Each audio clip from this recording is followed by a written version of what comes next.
Welcome to the Physicians Lounge, a podcast of the Mississippi State Medical Association. The Physicians Lounge was created to provide ease of access to information and resources on current topics affecting healthcare. This episode provides an overview of women's health risks. Joining us today are Dr. Paul Byers, Dr. Jennifer Bryan, and Dr. Catherine Lowe. Dr. Byers is the former state epidemiologist with the Mississippi State Department of Health and currently working at the University of Mississippi Medical Center in Preventive Medicine in the School of Population Health. Dr. Bryan is a family physician with Hattiesburg Clinic, Flowood Primary Care, and president-elect of MSMA. Dr. Lowe is an interventional cardiologist with Jackson Heart Clinic. Thank you for joining us. Welcome to the Physicians Lounge, a podcast of the Mississippi State Medical Association. My name is Dr. Paul Byers. I'm the former state epidemiologist and currently in the Department of Preventive Medicine in the School of Population Health at the University of Mississippi Medical Center, and I am your host of the Physicians Lounge podcast. We have partnered with the Women's Physician section of MSMA to drop a special podcast series to observe and celebrate the 2024 National Women's Health Week. National Women's Health Week is a program brought to us by the U.S. Department of Health and Human Services Office on Women's Health. This observance aims to highlight women's health issues and priorities, as well as encourage women of all ages to prioritize their physical, mental, and emotional well-being. For more information about National Women's Health Week, visit the MSMA website at msmaonline.com or go to the Office on Women's Health at womenshealth.gov/NWHW. And today I am joined by Dr. Catherine Lowe and Dr. Jennifer Bryan, and we're going to continue our discussion on women's health issues. If y'all could both tell us a little bit about yourselves. My name is Dr. Catherine Lowe. I'm an interventional cardiologist with Jackson Heart Clinic Cardiology Group. I specialize in treating heart disease, not only in women, but men, as well as heart failure, high-risk pregnancies, and if you come in with a heart attack, I will be one of the interventionalists treating you. And I'm Dr. Jennifer Bryan. I am a family physician in Flowood, Mississippi with the Hattiesburg Clinic, Flowood Primary Care. I serve as the president-elect of the Mississippi State Medical Association and a delegate to the American Medical Association. Glad to be here today.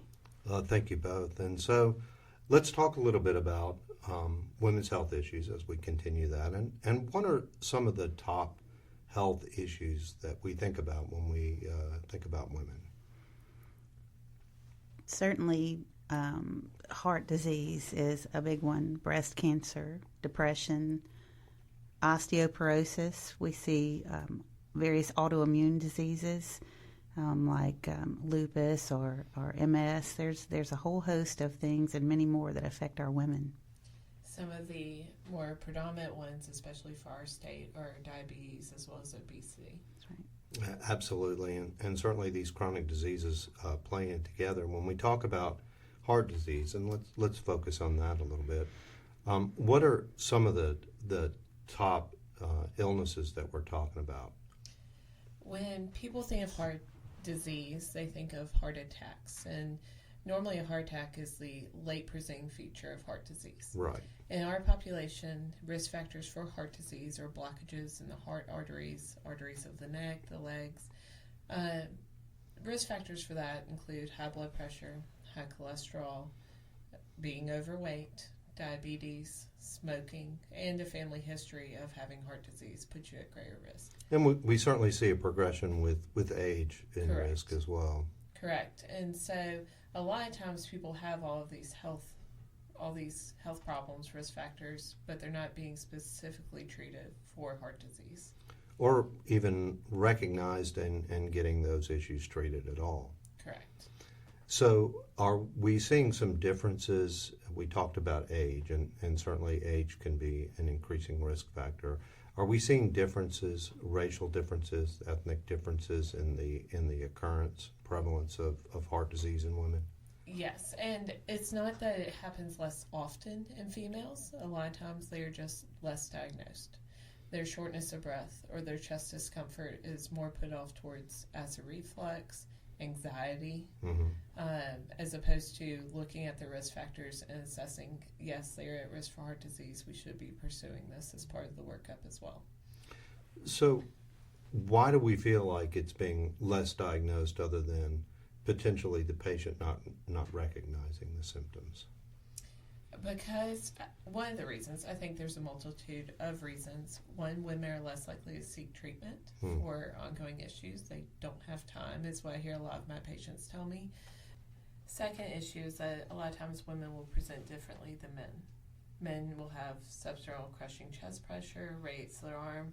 Women's can be a lot more subtle as far as shortness of breath, fatigue, chest pain, not typical for men.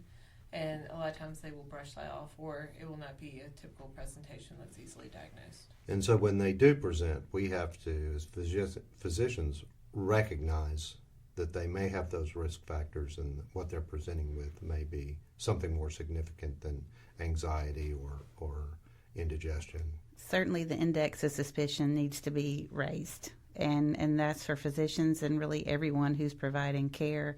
Some of these symptoms are subtle and nuanced and can be overlooked. So, and the patient sometimes can blow it off. I mean, nobody wants to have heart disease, and they'll come in and well, I think it's just my anxiety, and really just taking the time to stop and hear what they're saying and be thinking, heart disease is a killer and it's prevalent, particularly in our state, and thinking about it, considering it for women. So it's almost conversations have to start early in healthcare when you identify women or any individual who's at risk for heart disease, so that they don't minimize those symptoms, that they do seek care, know when to seek care as well. Is there something that primary care physicians should be looking for or thinking about when they're evaluating women, even before they begin to have some event? Well, in our practice, you want to look for the other risk factors. So we know that diabetes and other illnesses are coronary artery disease equivalents and are doing damage on the microvascular level. So if you've got that middle-aged diabetic, maybe they have some uncontrolled hypertension, some obesity issues, we take a family history, but really to sit down and consider what their family history is, and asking about those symptoms proactively before they bring them to you, looking at their history, stop and ask some of those symptoms. Are you having fatigue? Or we were talking a minute ago about, peripheral arterial disease, which is all the same disease process. Right. Are you having to stop when you're walking? Are you having discomfort in your legs? Those things can help tease out that there's a problem. So appropriate history, appropriate diagnosis, management of those disease processes that you identify, and making sure that the woman is aware of her potential risk for progression and when to seek care. It sounds like certainly. Dr. Lowe, you had mentioned earlier as well that you also take care of pregnant women with heart failure. Can you tell us a little bit about that process? Who are the pregnant women that are at risk for that? So any pregnant woman can be at risk for heart failure. The women that I see most often in my clinic are the ones that have other risk factors other than just being pregnant, such as underlying high blood pressure that may not be diagnosed until pregnancy because it's the first time they're really seeing a physician routinely, high cholesterol, or patients with uncontrolled diabetes. So patients with heart failure, slightly different management because you're taking care of the patient as well as their child. Right. Blood pressure management is very important during that process. Fluid management, very important during that process. And getting them not only through the pregnancy, but then post-op, post-delivery, making sure that they're cared for. And we tend to not recognize heart failure in women because we gain a significant amount of fluid volume during pregnancy. Right. And you're short of breath, your second Already trimester. short of breath, yes. And so you have to have a high clinical suspicion that maybe something else is going on if they're having significant peripheral edema. Their blood pressure is all of a sudden out of control. And making sure that you are at least getting an ultrasound of their heart to assess for their heart function and getting them on appropriate medication sooner rather than later. And sometimes it can develop after pregnancy, right? Correct. So peripartum cardiomyopathy is the term Mhm. that we use, and it can mean heart failure related to pregnancy and can occur up to 6 months after delivery. So is there anything that you can identify during the pregnancy that may place a woman at risk for developing heart failure postpartum? Unfortunately, nothing that I have read or seen or studied can say if you have these symptoms during pregnancy, you're more likely to have heart failure. There's just not enough data out there to support that. So again, high index of suspicion. Well, and during that time period, they're already fatigued. They may or may not be paying attention to what they eat. They've got that weight gain and a lot of times leftover edema. So it can be difficult at times. But the cases that I have seen over the years, it's those significant symptoms that creep up that, just admitting something is not right and seeking care is the most important step in that process. So, we've talked about previously access to care and the importance to that. What are some of the barriers that women, especially people who are potentially uninsured, may face for accessing appropriate care, even on the front end, before they develop heart problems that require an interventional cardiologist? I can just say that there's so many barriers that we could spend this entire podcast and several more talking about barriers to access to care. So let's highlight some. Let's highlight it, right? But for women in particular who are midlife, they're caregivers. So not only do many women have careers that they are tending to, but they've got children and activities, they've got family schedules, they probably have aging parents that they're tending to. All of these things, they tend to put other people ahead of themselves when we're just generalizing. So you already are working with a very tight schedule, a very busy person, and then they're thinking it's probably not a big deal. They put it off, and working around the doctor's schedule and so on. So I think just the inherent nature of how busy people are is part of that. Over the recent history, COVID was a huge barrier to access, and we are reaping the benefits or the not so good effects of that now with increasing diagnoses of every type of chronic disease, from cancer to heart disease and on. So that is resolving, but it was a significant barrier during that time, and that's not even touching on the financial and the geographical disparities, access to insurance, Medicaid, and so on. A lot of my patients have difficulty just getting a ride to their appointment, which goes on to the economic disparities. They don't own a car, they can't get transportation to even see a doctor.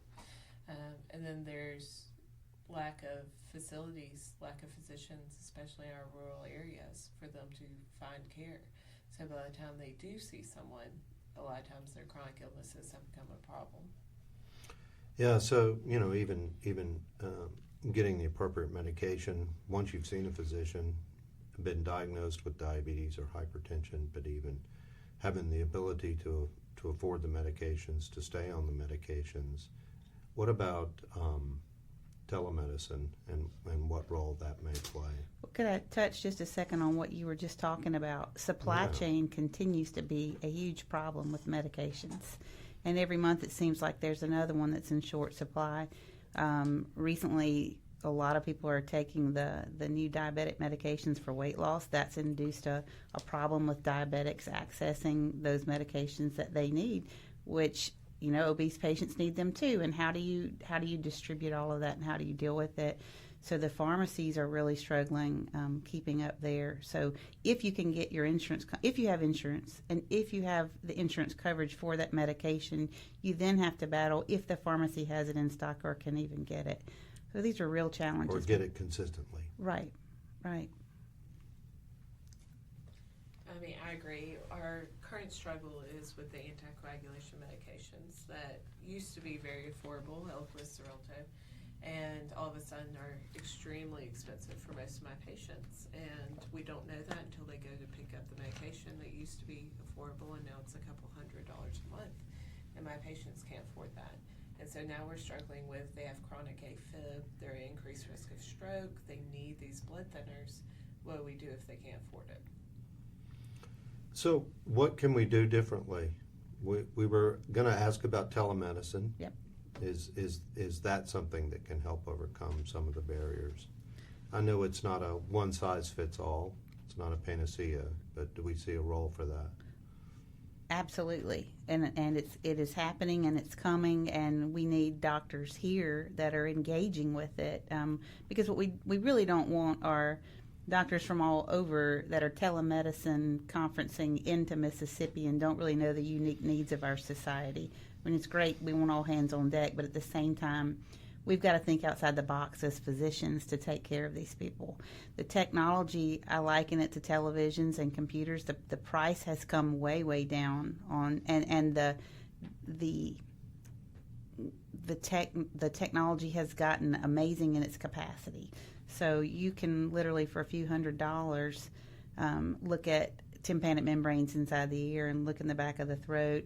These are easy to use devices where you can hear heart sounds in the lungs. So it's no more, we're still utilizing the audiovisual format that's similar to your cell phone, but it's not out of the realm of possibility where you could see companies or insurance companies or maybe even the Department of Medicaid or other payers of doing this for the patients. And because they are patient-friendly devices that really interface well. It's not going to fix everything, but it's better than nothing. There are people with no access. And I think it fills part of that gap. I second that. I mean, I think telemedicine is definitely going to play a larger role, especially for our rural communities. Remote patient monitoring is part of that, where you can keep up with people's blood pressure in real time, their blood sugar. You can keep up with weights. You can keep up with so many things that the patients are doing at home. I think that's part of it too. Technology is really coming along, and our high-speed internet access in this state has come along a long ways. So we've got places to expand into, but we need hospital support throughout the state to support these type things as well. Once you diagnose that they've got hypertension sitting at home, then what? What do you do, and where do they go? That's the next step, right? Right. And you had interestingly mentioned COVID and some of the barriers that we saw to accessing care with COVID. And as we've come out of COVID and have we seen what type of trends in heart disease and in morbidity, mortality as we moved through that? Are things getting better? Is it getting worse in the state? I would like to think it's getting better. I think the worst mortality was a combination of heart disease and COVID that the state has had. And it is improved compared to what we were during active COVID. Overall, though, the trend statewide is that we are having more atherosclerotic heart disease, more heart attacks, more diabetes, obesity, hypertension. The global problem is not improving. It is getting substantially worse in our state, whether that's from lack of access to medical care at an early stage or the worsening epidemiology of our patient population. But it is definitely something that is not improving over the last few years. We're seeing cancer. We're diagnosing it younger and younger these days. Many of the cases that I'm diagnosing are missed screenings during COVID, and that's multifactorial. But I think we always knew that something like that was going to happen. But now to be living it is quite tragic to see so many new diagnoses. And then we just have to highlight the mental health crisis that people are experiencing. Depression and anxiety is just everywhere. It abounds. People are still reeling from that time and the stresses of it all and the unrest in our country and around the world. It's taking its toll on the individuals. Now, I would like to say one positive or one optimistic thing going forward. There are now more people getting screened for heart disease in our state than ever before. And I think that as things like this podcast, talks being given by physicians, and patients becoming more aware that they are at risk for heart disease, calcium scoring, coronary calcium scoring, lipid panels, A1Cs, I feel like more people are getting screened for risk factors for heart disease. So I think calcium screening is an important thing that people listening might not understand what that is and how that fits into somebody who just kind of wants to know their risk. Yeah, so calcium scoring is offered by a lot of the hospitals around town now. And what it is a CT scan. No contrast is utilized, but it scans the coronary arteries or the arteries supplying the heart, looking for plaque buildup. And if it registers plaque buildup, you're scored 0 being normal, no plaque, up to thousands, being a high plaque burden. And based off that number, it can risk stratify you for future problems such as heart attack. Right, and they've been deeply discounted. So generally, these are going to cost around $100. They're not covered by insurance, but that includes the price of the scan, the interpretation by the reading physician, and the report that you get. Sometimes different centers will do a cholesterol panel or blood sugar added in, check your blood pressure, do an EKG. So it's a wonderful value, and I think it's really for the person who's midlife, really doesn't want something sneaking up on them, doesn't have any symptoms to go get a stress test per se, but just wondering what their risk is. It's a great value, and it gives you a lot of insight into your state of health. And so you had mentioned cost and insurance. And what would expansion of Medicaid or something similar to that do for access to care, do to address some of these problems that we're talking about? Well, we're saddened that we did not get that football across the finish line this session, and are already thinking on how to tackle this going forward. And we are in desperate need for working Mississippians to have access to a product they can afford. There is a gap, a hole, as you well know, of people who are not able to go to the doctor and get basic medical care. And if we really think about it, my health care premiums are through the roof. To insure my family, it's painful, right? This is a major taxing expense on those of us who even have health insurance. I mean, have jobs and that are able with those jobs to afford health insurance. But I feel fortunate to be in a place that has employer-sponsored health insurance. But some people don't have that luxury, and I think about what it would be like just to go out and buy a policy. I remember my parents having to do it, and it is extremely expensive.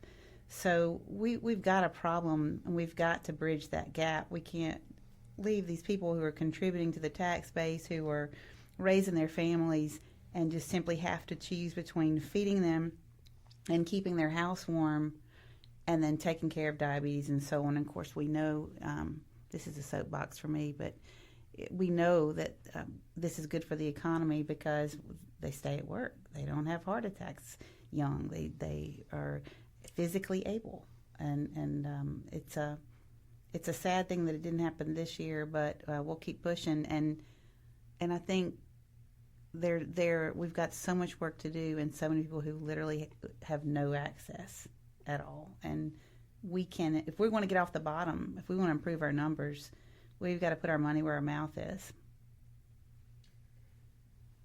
Having the expansion go forward would mean better access to care, opening up of some of the rural hospitals that closed, preventing people from ending up in the ICUs and flooding our hospital beds, putting multiple hospitals on diversion, because we would be able to treat them sooner and better at an earlier age. In the long term, save us money down the road as a state, not having to care for these people once they're in the ICU for weeks at a time because of a heart attack or heart failure or something that was preventable on the front end. And it's not the patient's fault. They are choosing to take care of their family and put their money to support a livelihood, as opposed to health insurance, and that's a hard call to make. So in the long term, it saves money, and then in the short term, it does, because we get those federal dollars down. We're already paying our taxes in, so we just recoup what we have paid in taxes. But that would immediately go to support the health system around the state. So you're supporting the individual, supporting the health system, and then long term, that investment into the workforce and the tax base and having a healthier workforce, just all of it goes together. That's why the business community is so behind it as well. But And apart from the financial is the better outcomes, healthier individuals, and improved health care. So, tagging on about Medicaid expansion, and Dr. Bryan, you were able to tell us a little bit about your thoughts. Can you all share any personal stories that you may be aware of where patients may have fallen through the cracks due to access to care, or those that gained access and had better outcomes?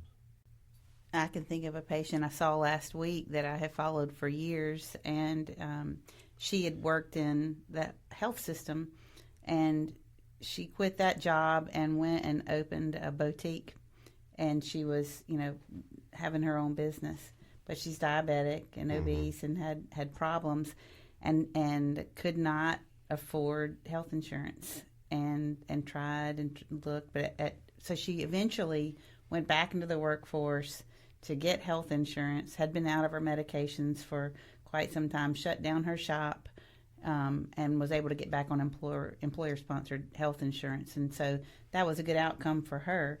But for her health, she was able to get insurance, but she really kind of lost her dream that she was so excited about because she really had to make that choice. There's a lot of charity care that happens. I think I think of a gentleman I saw last week who he came in and he had an acute issue that he needed tending to, and we took care of it, but all of his screenings were undone, and we talked about, well, you need to get a colonoscopy, you need to get a heart screening, you need to, and we just decided we'd bite off a little bit at a time as we could afford it, and those are the decisions people have to make. I can think of one of my female patients who's wonderful, who came to me at 38 years old with chest pain. She didn't have a primary care provider. She ended up in my office because she was having chest pain. And I said, we need to do a stress test. It was chest discomfort, middle of her chest whenever she was stressed, or working out. It was nuanced over the last 6 months. She'd never seen a doctor. And put her on a treadmill, did a stress test. She had abnormalities on her EKG, ended up doing a heart cath, and she had a blockage in the big artery down the front side of her heart. I placed one stent at 38 years old. After seeing me, we found out she had high blood pressure, high cholesterol, and pre-diabetic. She has since, that was 2 years ago, since doing fine, no other issues. She's on appropriate medications and doing well. She now has a primary care provider as well who's helping monitor her and manage her symptoms. But she'd never seen a doctor before until there was a problem. And I think having insurance now, her being on an employer-based plan is going to keep her healthy long term. And it would have been great if she had been able to have a primary care physician before that. Correct. Who could have treated the cholesterol, could have evaluated everything. I think just having identified that there was a problem a decade before she saw me probably could have kept her out of my office. But still a good outcome. A great outcome. She's doing fantastic. Thank goodness. So we've talked about a lot of things today. What would our Mississippi primary care physicians, any physician out in Mississippi, healthcare provider, what are some of the takeaways? What are some of the things that they may do different in their practice that you would recommend? Well, I don't know that we need to do differently, because I know our primary care docs out there are working hard and have so much to do and so much on their plate. But I think we should double down on our cancer screening message. That many people have missed those, and women in particular, to get their mammograms, get their colonoscopies, and to get in for their wellness exams, just to screen for routine things. And this can come up just in conversation at church or in the community. I haven't seen you in a while. Have you been in for your wellness? How are things going? Because really, people, I don't think, are back on the bandwagon even now of that getting back into the routine of going and getting those screenings done and talking about it in their own communities, doing some speaking engagements around at the community groups to remind people that, hey, we're falling off the wagon here on our screenings and we need to pick it back up. And I would say that if you do have a person with multiple health issues that could put them at risk for heart disease, send them for a calcium score. If they're able to afford it, is a great screening tool, because that can prompt further workup, further stress testing if needed for patients who may be brushing off symptoms that are more significant than we know. That also being said, I want to put a slight bug in everyone's ear about peripheral disease. Is significantly underdiagnosed in Mississippi. It is the same disease that affects the heart arteries, can affect the arteries of the legs, causing issues such as poor blood flow to the legs, poor wound healing in our diabetics. And so as a primary care provider, just ask the simple question, do your legs hurt when you walk? Do you have any wounds? And that may prompt further investigation and treatment of peripheral disease. At our clinic, we've got an institutional-wide process of screening for depression. I think that is that's been really high yield. We started it as part of the ACO model of care as a quality measure, and we've picked up a significant depression, where people screen mild to moderate, where maybe I was just coming into the room to treat their blood pressure and roll on and didn't ask them. But as part of our check-in process, the nurse asked a couple of questions to screen.